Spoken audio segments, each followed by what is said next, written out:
A bunch of the boys was a-hooping it up in the Malamute saloon. The kid that handles the music box was hitting a jag time tune. In back of the bar, in a solo game, sat Dangerous Dan McGrew. While watching his luck, ow, baby, was his light of love, the lady known as Lou. When out of the night, which was 50 below, and into the din and the glare, there stumbled a miner fresh from the creeks, dog dirty and loaded for bear. He seemed like a man with a foot in the grave, scarcely the strength of a louse. Yet he tilted a poke of dust on the bar and called, "Drinks for the house!" You guys, that was really bad. I mean, we're in Alaska. Someone's buying you a drink. It's expensive, and it's party time. And they call drinks for the house. Oh, yeah. All right, now. There was none that could place that stranger's face, though we searched ourselves for a clue.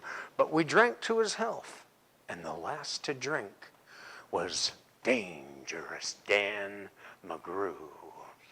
Now, oh yeah, there we go. There are men that somehow just grip your eyes and hold them hard like a spell. Such was he, and the stranger seemed to me like a man who'd lived in hell.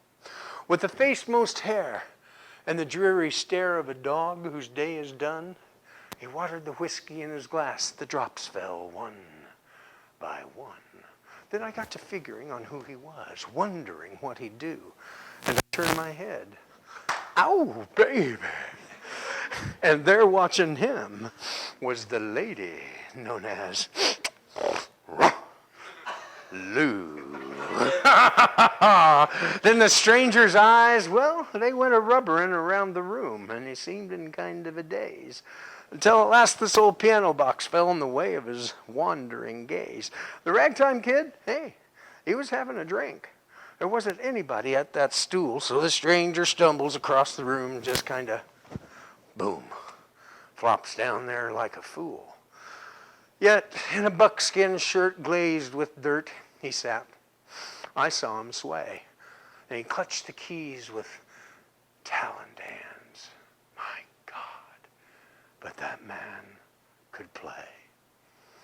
Were you ever out in the great alone when the moon was awful clear, and icy mountains hemmed you in with a silence that you most could hear, with only the howl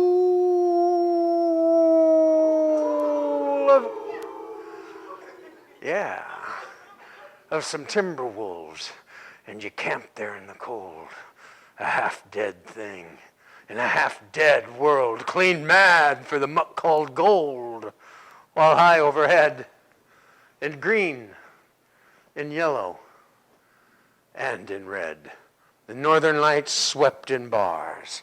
Then you've a hunch what that music meant, of hunger, the night, and the stars. And hunger not of the belly kind that's banished with bacon and bean, but the gnawing hunger of lonely men for a home and all that that means. For a fireside far from the cares that are, 4 walls and a roof above, and oh, so crammed full of cozy joy, and crowned with a woman's love, a woman dearer than all the world, and as true as heaven is true. Ooh. Gosh, how ghastly this woman looks through her rouge, the lady known as Lou. Then on a sudden, the music changed. So soft, you scarce could hear.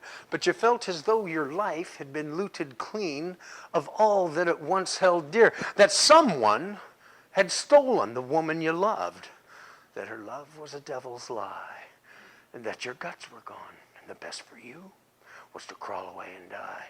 'Twas the crowning cry of a heart's despair, and it thrilled you all through and through. I guess I'll make it a spread misery, said Dangerous Dan McGrew. The music had almost died away. Then it burst like a pent-up flood. Yet it seemed to say, repay, repay. And my eyes were blind with blood. And the thought came back of an ancient wrong, and it stung like a frozen lash, and the lust awoke to kill, to kill.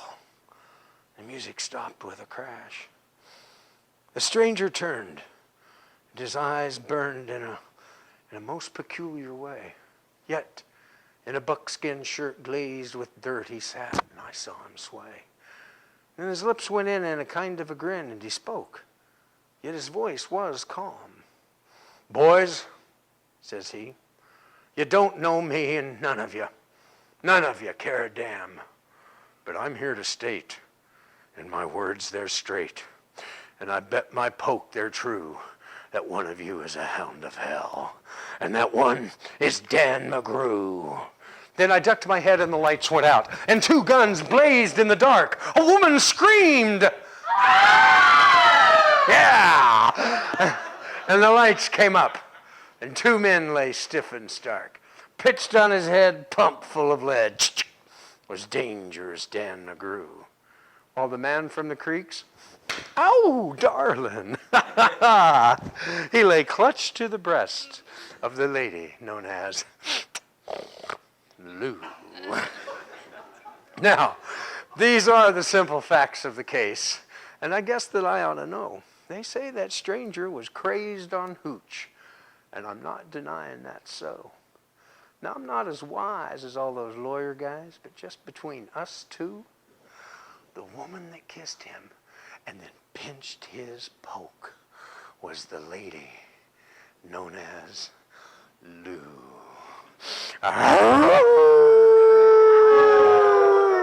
And that's the shooting of Dan McGrew.